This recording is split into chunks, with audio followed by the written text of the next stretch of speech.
I will give you that opportunity, but not in this setting by waiting. I have talked to the cabinet. All throughout the break, they will make themselves available to us in groups of 5 or 10 through Zoom or live so we can talk to them about the real problems of our districts. So wag po kayong mag-alala. May 1-2 punch po tayo. Etong papel na to at yung pagkausap po sa kanila. I know many of you wants to ask questions here. But many of you feel you'll ask questions here and your constituents will say, buti congressman ko, congresswoman ko nakapagtanong, pero wala naman resulta. Subukan natin, technical working group style. Wala naman sa konstitusyon yung style eh. Nasa sa atin naman yun, nasa rules naman natin yun. Subukan natin. Dahil pandemic naman, maybe this time, instead of Congress versus the departments, it will be Congress with the departments in fighting poverty, corruption, and this pandemic.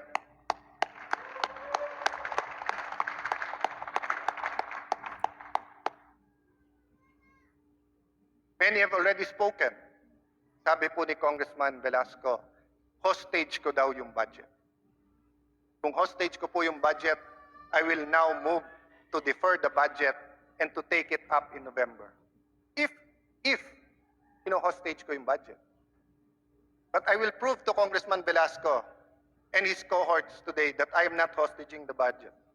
Applying Section 55 of our rules, I move to terminate the period of debate of House Bill number 7727, otherwise known as the GAB. I so move, Mr. Speaker. Second, Mr. Speaker, second. Speaker, I object, Mr. Majority Leader. I second, Mr. Speaker. There's a motion to terminate the consideration of House Bill number 7727 and let us approve it on second reading. By terminating the period of interpellation and period of amendments of House Bill number 7727, we will now approve on second reading. Sir Speaker, before that, Yes. Yes, to- Mr. Speaker. while we usually open the period of amendments after the period of debate, by entertaining committee and individual amendments, for this purpose, and for all members to be able to propose directly, I move that we create a small committee that we have done before, except before it was only individual amendments.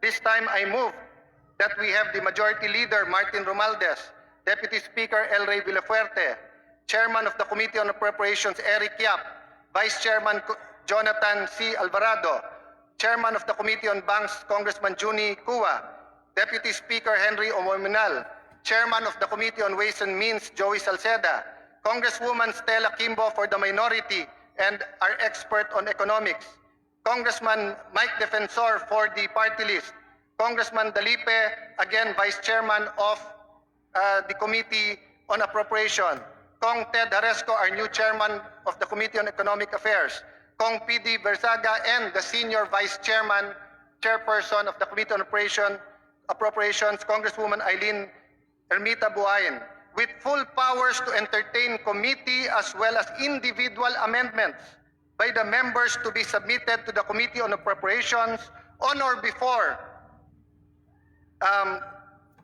November 5, and consequently move to terminate the period of amendment. I will make it clear, Mr. President, Mr. Chairman, Mr. Speaker.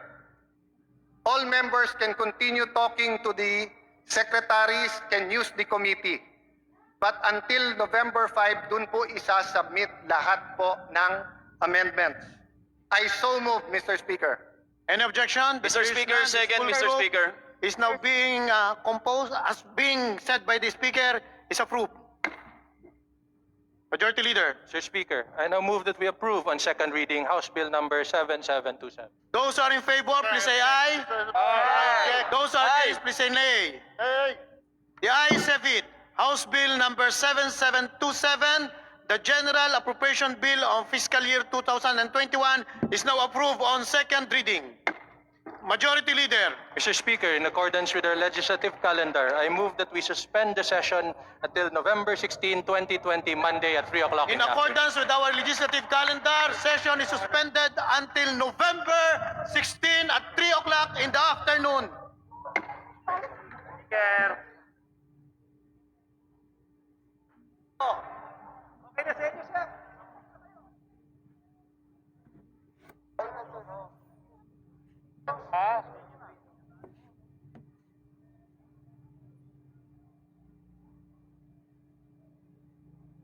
Take a picture.